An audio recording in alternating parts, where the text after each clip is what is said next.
सुप्रभात बच्चों, कैसे हैं आप सब। उम्मीद है घर पे अच्छे से होंगे और अपनी पढ़ाई कर रहे होंगे। बच्चों, आज हम लोग व्याकरण से पाठ 4 संधि का अध्ययन करेंगे। संधि का शाब्दिक अर्थ होता है मेल। भाषा में अनेक शब्दों में कई ध्वनियाँ परस्पर मिलकर एक हो जाती हैं, जैसे सदाधन एव। शब्दों के मिलने से सदा शब्द की अंतिम ध्वनि आ तथा एव शब्द की पहली ध्वनि ए परस्पर मिलकर ए हो जाती है और शब्द बनता है सदैव। ध्वनियों के बीच इस प्रकार के मेल से होने वाले परिवर्तन को संधि कहते हैं। बच्चों, संधि में दो पद होते हैं। पहले पद को पूर्व पद कहा जाता है और दूसरे पद को उत्तर पद कहा जाता है। पूर्व पद की अंतिम ध्वनि या वर्ण तथा उत्तर पद के प्रथम वर्ण के बीच में ही संधि होती है। आइए कुछ और उदाहरण देखते हैं, जैसे महाधन ईश। अब महा पूर्व पद है और ईश उत्तर पद है। पूर्व पद की अंतिम ध्वनि आ है और ईश यानी उत्तर पद की प्रथम ध्वनि ई है। इसको मिला देने से ए हो जाता है। इसी तरह से हिमालय बना है। जगत धननाथ, इसको जोड़ने पर जगन्नाथ बना है और निह धन चल, इसको जोड़ने पर निश्चल बना है। बच्चों, यहाँ पहले दो उदाहरणों में दो स्वरों का मेल हो रहा है तथा तीसरे में दो व्यंजनों का और चौथे में पहली ध्वनि विसर्ग है तथा दूसरी ध्वनि व्यंजन। बच्चों, आइए अब संधि विच्छेद के बारे में भी जान लेते हैं। दो ध्वनियों के मेल को तो हमने संधि कहा। इसके ठीक विपरीत यदि किसी शब्द की इन ध्वनियों को अलग अलग करके संधि से पहले वाली स्थिति में रख दिया जाए तो यह संधि विच्छेद कहलाता है। विच्छेद शब्द का अर्थ होता है अलग अलग करना। जैसे मैंने आपको सदैव शब्द बताया, तो सदैव शब्द संधि हो जाने के बाद वाली स्थिति है, लेकिन अगर हम इसका संधि विच्छेद करें तो शब्द बनता है सदाधन एव। कुछ और उदाहरण देखते हैं, जैसे स्वार्थ। स्वार्थ का संधि विच्छेद होगा स्वधन अर्थ। उच्चारण, उद्धन चारण बनेगा उच्चारण। अन्य शब्द भी इसी तरह से बनेंगे। आइए बच्चों, अब संधि के भेद प्रभेद के बारे में अध्ययन करते हैं। संधि के भेद के बारे में तो आप जानते हैं, परंतु प्रभेद उसे कहते हैं जो भेदों के भेद होते हैं। तो संधि के 3 भेद होते हैं। पहला स्वर संधि, दूसरा व्यंजन संधि और तीसरा विसर्ग संधि। बच्चों, स्वर संधि तब होता है जब दो स्वरों के बीच में मेल होता है। आपकी किताब में भी लिखा है कि दो स्वरों के मेल से जो परिवर्तन होता है वह स्वर संधि कहलाता है। जैसे उदाहरण के तौर पर आप परमार्थ शब्द ले लीजिए, तो इसका संधि विच्छेद होगा परम धन अर्थ। पूर्व पद की अंतिम ध्वनि अ और उत्तर पद की प्रथम ध्वनि अ दोनों मिलने पर वर्ण बना है आ, और इसको जोड़ देंगे तो शब्द बनेगा परमार्थ। इसी तरह से महेश, महाधन ईश, आ और बड़ी ई मिलने पर ए हुआ है और शब्द बना है महेश। स्वर संधि के 5 भेद होते हैं।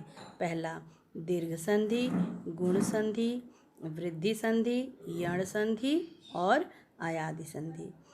आइए पढ़ते हैं दीर्घ संधि। जब ह्रस्व या दीर्घ अ, ई, उ के बाद ह्रस्व या दीर्घ अ, ई, उ सजातीय स्वर। बच्चों, सजातीय स्वर का मतलब है कि जैसे अ, आ ये सजातीय हुआ, ई बड़ी ई ये सजातीय हुआ, उ बड़ा उ ये सजातीय हुआ। लेकिन यदि अ और छोटी ई होगा तो ये सजातीय नहीं कहलाएगा।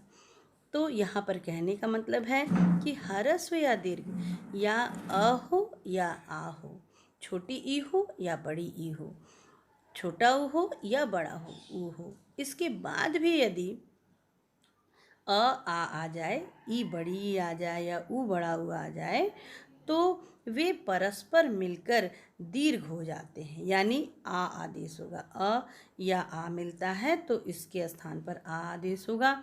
ई या बड़ी ई मिले तो इसके स्थान पर बड़ी ई, ऊ बड़ा ऊ में से कुछ भी हो पूर्व या पर में तो उसके बदले में बड़ा ऊ होगा। इस प्रकार की संधि को दीर्घ संधि कहते हैं। आइए एक एक उदाहरण देखते हैं। जैसे स्वार्थ, स्वधन अर्थ, इसमें अ और अ मिलकर आ हुआ है। रविंद्र, रवि धन इंद्र, इसमें ई और छोटी ई मिलकर बड़ी ई हो गई है तो शब्द बना है रविंद्र। लघु धन उत्तर, छोटा ऊ और छोटा ऊ ये मिलकर बड़ा ऊ बना है शब्द लघुत्तर। इसी तरह से शब्द है भानुदय, छोटा ऊ और छोटा ऊ मिलकर बड़ा ऊ हो गया है, बना है शब्द भानुदय। गुण संधि का नियम ये कहता है कि अ या आ स्वरों के बाद यदि ह्रस्व या दीर्घ ई उ तो यहाँ पर क्या हो जाएगा, ई बड़ी ई उ बड़ा ऊ, अथवा री स्वर आते हैं तो उनके स्थान पर क्रमशः ए ओ तथा अर हो जाता है। इसे ही गुण संधि कहते हैं। कहने का तात्पर्य है बच्चों कि यदि अ या आ स्वरों के बाद ह्रस्व या दीर्घ ई उ अथवा री ये स्वर आ जाएं तो इसके स्थान पर क्या होता है, इसके स्थान पर ए हो जाता है। जैसे अ आ के बाद ई आएगा तो ए होगा, अ आ के बाद यदि उ आया तो ओ होगा और अ आ के बाद यदि री आया तो अर हो जाता है। तो इसे हम गुण संधि कहते हैं। जैसे उदाहरण देखिए, देवधन इंद्र। अब इसमें क्या है कि देव जो है उसमें अ है और इंद्र में ई है तो इसके स्थान पर ए हो गया है गुण संधि के नियमानुसार, तो बनता है देवेंद्र। इसी तरह से एक उदाहरण और देख लीजिए, रामधन ईश्वर। तो अ और बड़ी ई मिलकर भी ए ही हुआ है, इसके स्थान पर ए हुआ है और तब शब्द बना है रामेश्वर। ठीक इसी प्रकार देखिए शब्द है परोपकार। तो परोपकार पर में अ है और उसके बाद उ आया तो गुण संधि के नियमानुसार इसको ओ आदेश होगा तो बनेगा परोपकार। इसी तरह से शब्द है महोत्सव, महाधन उत्सव। इसमें भी आ के बाद उ आया है तो शब्द बना है, इसको भी ओ आदेश हुआ है तो शब्द बना है महोत्सव। एक उदाहरण और देखिए, जैसे सप्तर्षि शब्द है तो सप्तधन ऋषि, इसमें अ के बाद री आया है इन दोनों के स्थान पर, क्योंकि नियम कहता है कि अ के बाद यदि री आए तो अर आदेश होता है तो इसके स्थान पर अर आदेश होकर के बना है शब्द सप्तर्षि। तीसरा वृद्धि संधि है, इसे भी ध्यान से देखें आप। जब अ या आ के बाद ए या ऐ स्वर आता है तो दोनों मिलकर ऐ, और जब ओ और औ स्वर आता है तो दोनों मिलकर अ हो जाता है। इस प्रकार की संधि को वृद्धि संधि कहते हैं। कहने का तात्पर्य है बच्चों कि अ आ के बाद ए या ऐ आए तो उसके स्थान पर ऐ होता है, और अ या आ के बाद ओ या औ आता है तो दोनों मिलकर अ हो जाता है। इस प्रकार की संधि को वृद्धि संधि कहते हैं। जैसे शब्द है एकैक, एक धन एक। इसमें अ और ए मिलकर ऐ हुआ है तो शब्द बना है एकैक। इसी तरह से सदैव, सदा धन एव, आ धन ए मिलने पर ऐ बना है और हुआ है सदैव। एक और उदाहरण देखिए, जैसे जलौषधि, जल धन औषधि। अब यहाँ पर अ और ओ मिलने पर औ आदेश हुआ है तो बना है शब्द जलौषधि। इसी तरह से महौषध है, महाधन औषध। अब इसमें आ और औ मिले हैं तो बना है औ, और तब जाकर के शब्द बना है महौषध। बच्चों अब आइए यण संधि का अध्ययन करते हैं। ई बड़ी ई के बाद इन दोनों से भिन्न कोई भी स्वर हो तो ई बड़ी ई का य हो जाता है। उ बड़ा ऊ के बाद इनसे भिन्न भिन्न यानी अलग कोई स्वर हो तो उ बड़ा ऊ का व हो जाता है, तथा री के बाद री से भिन्न कोई स्वर आता है तो री का र हो जाता है। इस तरह के मेल को यण संधि कहते हैं। जैसे शब्द है यद्यपि, यदि धन अपि, इसमें ई के बाद अ आया है जो कि भिन्न स्वर है, तो इन दोनों के स्थान पर य हो गया है, तो शब्द बना है यद्यपि। इसी प्रकार से शब्द बना है अत्यधिक, अति धन अधिक, तो ई के बाद अ आया तो इसको य आदेश में होकर के बना शब्द अत्यधिक। अब देखिए शब्द है अन्वय, अनुधन अय। अब यहाँ पे ऊ के बाद अ आया जो कि ऊ से भिन्न स्वर है, तो इसके स्थान पर व आदेश हुआ है यण संधि नियमानुसार, तो बना है शब्द अन्वय। इसके बाद है स्वागत शब्द, तो यहाँ पर सुधन आगत संधि विच्छेद हुआ है और ऊ के बाद अ आने से इसको व आदेश होकर के और आ ध्वनि उसमें मिल गई है, तो बना है वा, तब बना है शब्द स्वागत। इसी तरह से अन्विति शब्द भी बना है, अन्वेषणा बना है, स्वच्छ बना है, अन्वित बना है, अन्वेषक बना है इत्यादि। अब देखिए मात्र अनुमिति शब्द है, तो इसका संधि विच्छेद जब हम करेंगे तो मातृधन अनुमिति ऐसा होगा। अब री के बाद अ आया है तो री को र आदेश होकर के बना है मात्र अनुमिति। बच्चों आधा र और आधा त मिलने पर त्र बनता है, तो इस तरह से शब्द बना है मात्र अनुमिति। इसी तरह से पितृ अनुमिति बना है पितृधन अनुमिति। री के बाद भिन्न स्वर आया है अ, तो री को र आदेश हुआ है। जब री को र आदेश हो गया है तो त आधा हो गया है और र मिलने पर त और र मिला है तो त्र बन गया है, तब बना है पितृ अनुमिति। इसी तरह से पित्राज्ञा और मात्राधीश शब्द बने हैं। अब आइए बच्चों अयादि संधि का अध्ययन कर लेते हैं।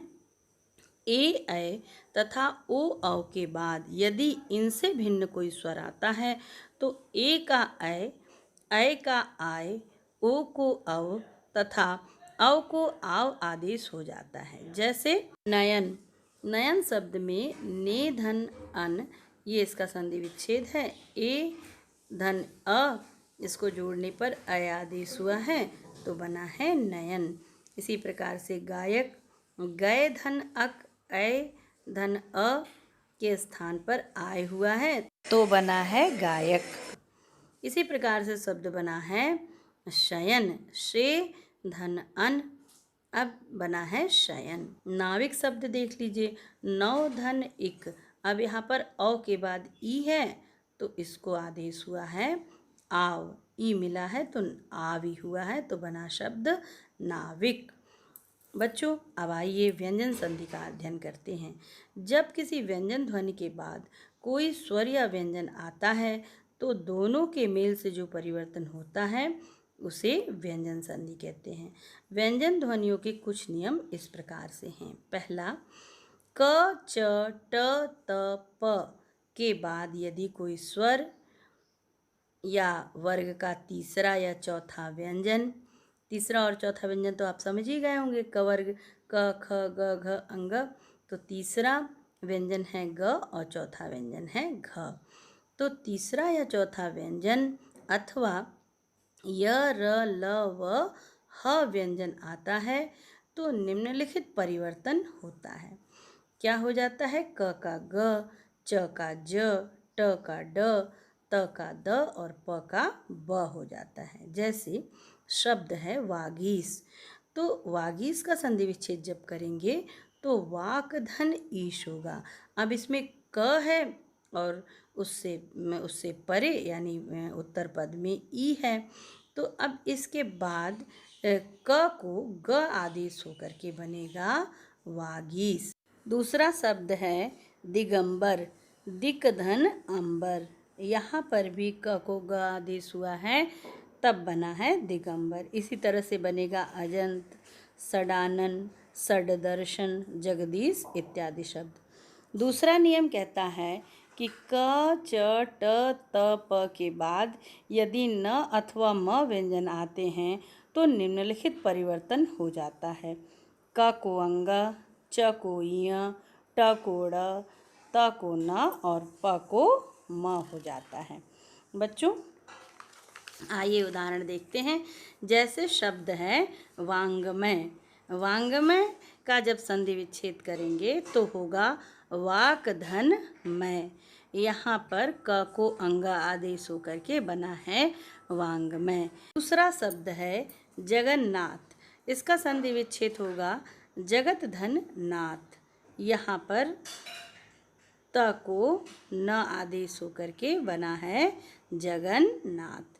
बच्चों तीसरा नियम कहता है कि यदि त एवं द व्यंजनों के बाद च छ व्यंजन आए तो त द का च तथा ज झ व्यंजन आए तो ज, ट ठ व्यंजन आए तो ट, ड ढ व्यंजन आए तो ड और ल व्यंजन आए तो ल में परिवर्तन हो जाता है। जैसे उच्चारण, यहाँ पर आधा त धन आधा च में परिवर्तित होकर के बनेगा चच और तब बनेगा शब्द उच्चारण। इसी तरह से उच्छिन्न शब्द है उत धन छिन्न, इसका संधि विच्छेद है तथा इसमें देखिए बच्चों ध्यान से आधा त धन आधा छ है तो आधा त आधा च में बदल जाता है, तब बनता है शब्द उच्छिन्न। इसी तरह से शब्द है सज्जन। सत धन जन, आधा त धन जन, अब आधा त आधे ज में परिवर्तित होकर के बन गया है सज्जन।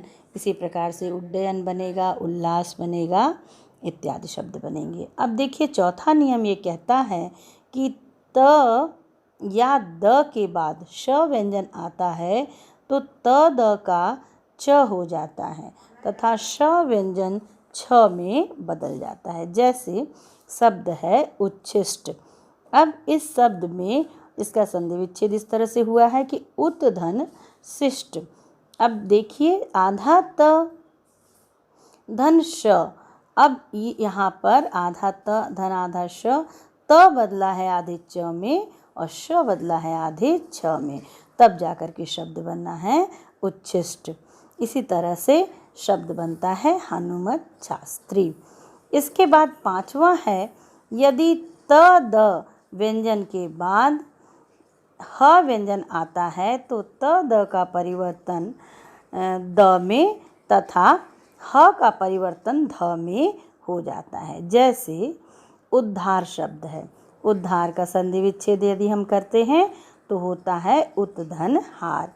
तो यहाँ पर त धन ह है तो त बदल गया है द में और ह बदल गया है ध में, तो बनता है शब्द उद्धार। इसी तरह से शब्द बनता है पद्धति।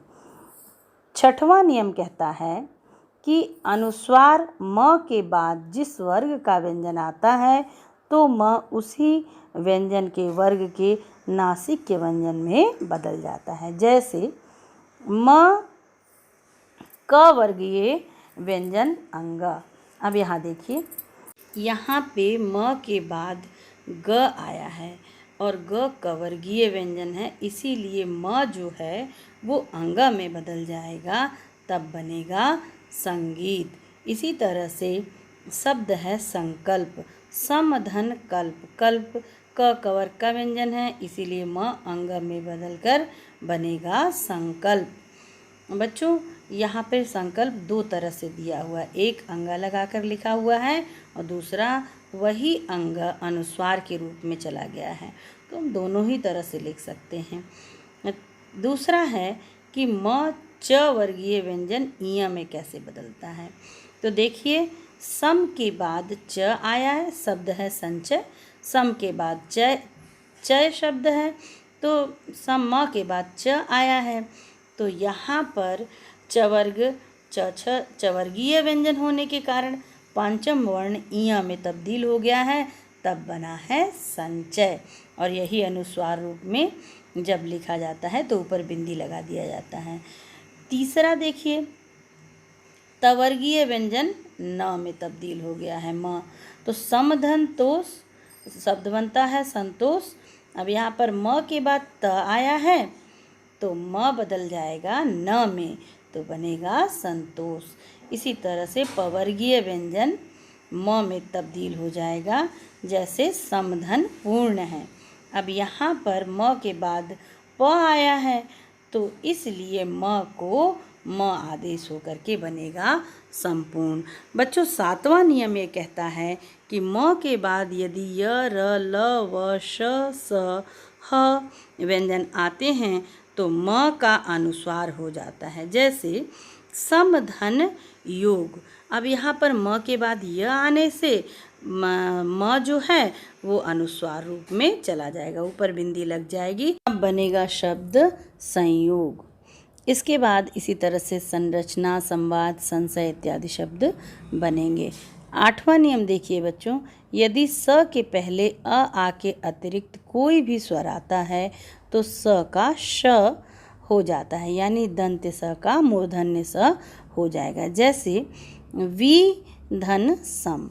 अब यहाँ पर कह रहा है ना नियम कि स से पहले अ आके अतिरिक्त तो ई आया है, वी में ई है, तो यहाँ पर क्या हो जाएगा, तो वी आया तो उसके बाद स का श हो जाएगा, तो बन जाएगा शब्द विषम। इसी तरह से सुषमा, स से पहले उ आ गया है, इसीलिए यहाँ पे इस स को दूसरे वाले स को जो सुधन समा है, समा के स को क्या आदेश हो जाएगा, मूर्धन्य स आदेश होकर के तब बनेगा शब्द सुषमा। इसी तरह से परिषद है, अभिषेक है इत्यादि।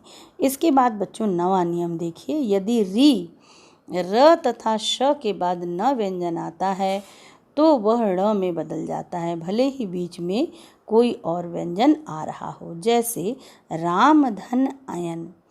तो अब कहता है ना कि री, र, स के बाद न आता है, तो आया ना री, र, स के बाद न, तो इसलिए अयन का न ड़ में बदलकर शब्द बना है रामायण।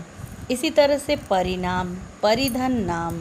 अब यहाँ पर भी क्या हुआ है कि न को ड़ आदेश हुआ है तो बना है शब्द परिणाम। इसी तरह से शब्द बनते हैं ऋण और कृष्ण। बच्चों, अब आइए विसर्ग संधि का अध्ययन करते हैं। विसर्ग के बाद स्वर या व्यंजन ध्वनि आने से विसर्ग में जो परिवर्तन होता है उसे विसर्ग संधि कहते हैं, जैसे मनः बल बराबर मनोबल और नमःकार बराबर नमस्कार। विसर्ग संधि के कुछ प्रमुख नियम इस प्रकार हैं। पहला, यदि विसर्ग से पहले अ स्वर हो और बाद में अ या किसी वर्ग का तीसरा, चौथा, पांचवा, अर्थात उदाहरण के तौर पर आप ले लें गवर्ग, तो ग, घ, अंग वर्ण अथवा य, र, ल, व, ह में से कोई व्यंजन हो तो विसर्ग ओ स्वर में बदल जाता है, जैसे तपह बल। अब यहाँ पर विसर्ग के बाद व्यंजन होने से इस विसर्ग को ओ आदेश हुआ है तो बना है तपोबल। इसके बाद मनः हर, इसमें भी विसर्ग के बाद ह होने से इसे ओ आदेश हुआ है तो ये बना है मनोहर। बच्चों, आइए दूसरा नियम देखते हैं। यदि विसर्ग के बाद च, छ व्यंजन हो तो विसर्ग का श, ट अथवा ठ व्यंजन हो तो श तथा त या थ व्यंजन हो तो स हो जाता है, जैसे निहधन चल। अब यहाँ पर विसर्ग के बाद च है तो विसर्ग को आदेश हुआ है आधा श तो बना है निश्चल। इसी तरह से निश्चल बनेगा, धनुष टंकार तथा मनस्ताप शब्द बनेंगे। बच्चों, इसके बाद नियम नंबर 3 ये कहता है कि यदि विसर्ग के बाद श, स व्यंजन हो तो विसर्ग या तो उसी रूप में बना रहता है या अपने आगे वाले व्यंजन में बदल जाता है, जैसे निहधन संदेह। तो कहता है ना कि विसर्ग के बाद तालव्य श, मूर्धन्य स या दंत्य स हो तो व्यंजन क्या होता है, व्यंजन या तो उसी रूप में बना रहेगा या फिर अपने आगे वाले व्यंजन में बदल जाएगा। तो विसर्ग के आगे स है तो देखिए दोनों ही तरह से ये बनता है, जैसे निसंदेह या निसंदेह। दुह धन शासन, दुशासन या दुशासन। इसके बाद है नियम नंबर 4, यदि विसर्ग से पहले आ के अलावा कोई भी स्वर हो तथा बाद में वर्ग का तीसरा, चौथा, पांचवा व्यंजन या य, ल, व, ह में से कोई व्यंजन अथवा कोई स्वर हो तो विसर्ग का परिवर्तन र में हो जाता है, जैसे निह धन धन। तो अब यहाँ पर शब्द बनता है निर्धन। दुह धन उपयोग, जोड़ने पर शब्द बनेगा दुरुपयोग। बच्चों यहाँ पर निधन में विसर्ग के बाद चौथा वर्ण ध है, इसीलिए विसर्ग को आधा र हो गया है, तब बना है निर्धन। और दूसरे उदाहरण में दुह उपयोग अर्थात दुरुपयोग में विसर्ग के बाद स्वर है, तो इसलिए विसर्ग को भी र आदेश होकर के बना है दुरुपयोग। नियम नंबर 5वां कहता है कि यदि विसर्ग के आगे र व्यंजन आए तो विसर्ग का लोप हो जाता है तथा विसर्ग के पहले आने वाले व्यंजन दीर्घ हो जाता है, जैसे निह धन रोग। तो विसर्ग के बाद र है, तो अब क्या होगा यहाँ पर विसर्ग का लोप हो जाएगा, विसर्ग गायब हो जाएगा और नी न पे जो छोटी ई की मात्रा है वह दीर्घ हो जाएगा, तब बनेगा नीरोग। इसी तरह से शब्द बनेगा नीरस। नियम नंबर 6वां ये कह रहा है कि यदि विसर्ग के पहले आ स्वर हो और बाद में कोई आ से भिन्न स्वर आए तो विसर्ग का लोप हो जाता है, जैसे अतः धन एव। अब विसर्ग के बाद ए आया है, ए स्वर है और फिर क्या हो जाएगा, तो विसर्ग का लोप हो जाएगा यहाँ पर, तब बना है शब्द अतएव। फिर इसी तरह से नियम नंबर 7 कहता है कि विसर्ग से पहले अ हो और विसर्ग के बाद क या प हो, प व्यंजन हो, तो विसर्ग में परिवर्तन नहीं होता है, जैसे प्रातः काल। विसर्ग के पहले कहते हैं कि विसर्ग से पहले अ हो, तो विसर्ग से पहले त में अ है और विसर्ग के बाद क या प है तो काल शब्द में क है, तो इसीलिए यहाँ पर विसर्ग का लोप नहीं होता है। हम इसे विसर्ग लगाकर लिखते हैं प्रातः काल और इसी तरह से लिखते हैं अंतःकरण। बच्चों अभी आपने इस पाठ का अध्ययन किया, आपको भी इस पाठ का अभ्यास करना चाहिए। आप जितना ही संधि का अभ्यास करेंगे उतना ही जल्दी आप इसे सीख जाएंगे। जो अब आपको अभ्यास कार्य करना है। प्रश्न संख्या 1, संधि किसे कहते हैं, संधि के कितने भेद होते हैं, प्रत्येक के 5-5 उदाहरण दीजिए। दूसरा अंतर बताइए, इसमें पहला, दूसरा, तीसरा और चौथा चारों। इसके अलावा क्वेश्चन नंबर 5 से 1 से लेके 5 तक करना है तथा क्वेश्चन नंबर 7 से 1 से लेके 5 तक करना है। इसके अलावा जो भी अभ्यास कार्य आपके पुस्तक में दिया गया है उसको पेंसिल की सहायता से आप पूरा करेंगे, अर्थात अभ्यास करेंगे। धन्यवाद बच्चों।